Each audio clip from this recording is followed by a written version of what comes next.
Last night, Alexander Volkanovski demonstrated what a top quality fighter he is by totally dismantling Yair Rodriguez. We're talking about Yair Rodriguez, bro. This kid has been so dominant in his striking, right? His opponents have been demolished skills-wise. His striking ability is flawless. So going in with Volkanovski, I still thought Volkanovski probably might win because of title fight experiences and stuff like that. There was a size discrepancy, so I thought maybe Rodriguez might have the size reach advantage and the fact that he's such a unique striker. I had a doubt in my head, Volkanovski probably might not be able to do it. Alexander Volkanovski completely dominated that fight. I remember watching the rounds and I was thinking, wait, when is Yair Rodriguez going to throw a single strike? He did not. You know, he's barely throwing punches because he knew like he was fighting with a tactician. He was fighting with one of the best. You know, when you're playing a video game and you know, like you're playing different sort of like stages of a video game, and most of the stages are kind of easy, right?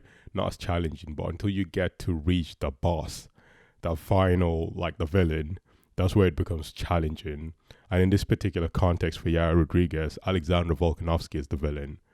Volkanovski is quality.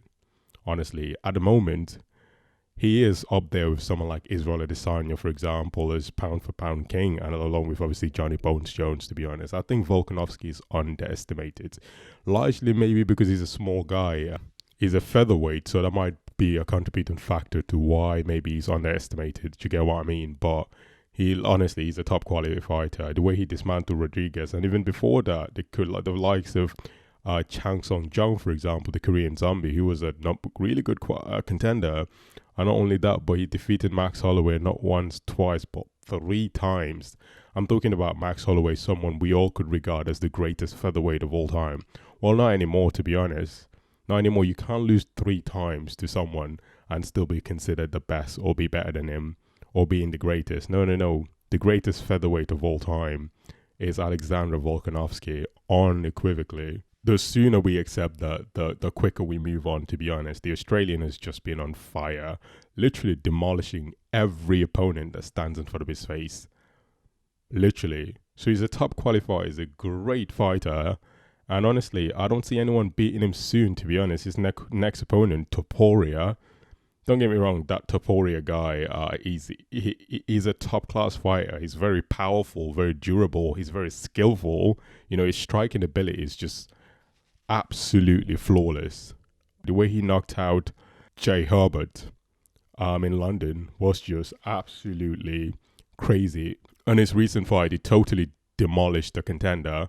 Do you know what I mean? So I'm not taking anything away from the guy, but I'm just saying that there's levels to this MMA game. He could beat the likes of Jay Herbert Smith, for example, Jay Herbert, but there's levels to this game.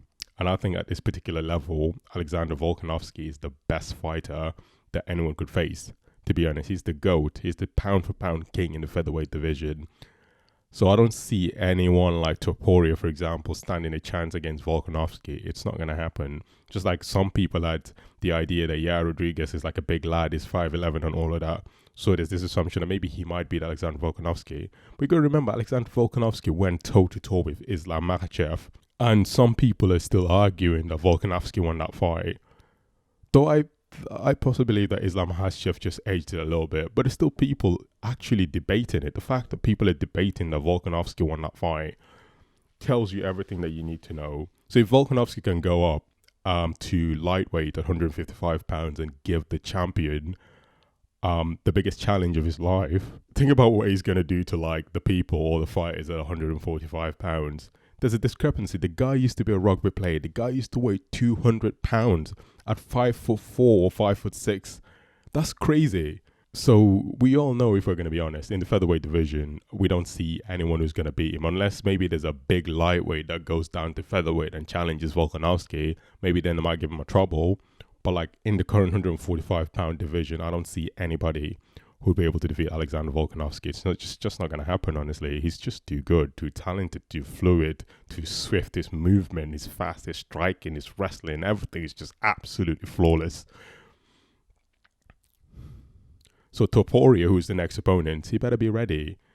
His power, his striking, his wrestling is nothing incomparable or in comparison to Alexander Volkanovski. Alexander Volkanovski is literally setting a trajectory or path or cementing his legacy as becoming one of the greatest MMA fighters ever.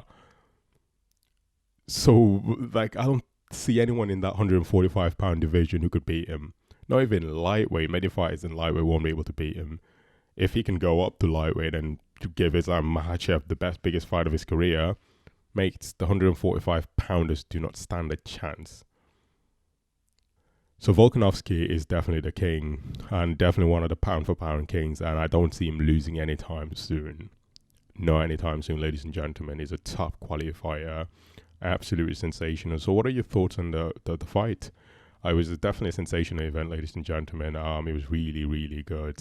His opponent, Yair Rodriguez, was unfortunate that he had to go through Alexander Volkanovski, because the reality is if he would have fought someone like Brian Ortega, if he would have been champion, then maybe he would have stood a chance. But unfortunately, I had to go with the king, Alexander Volkanovski. Ladies and gentlemen, make sure to smash the like button down below, comment and subscribe with your notification bells on, and peace.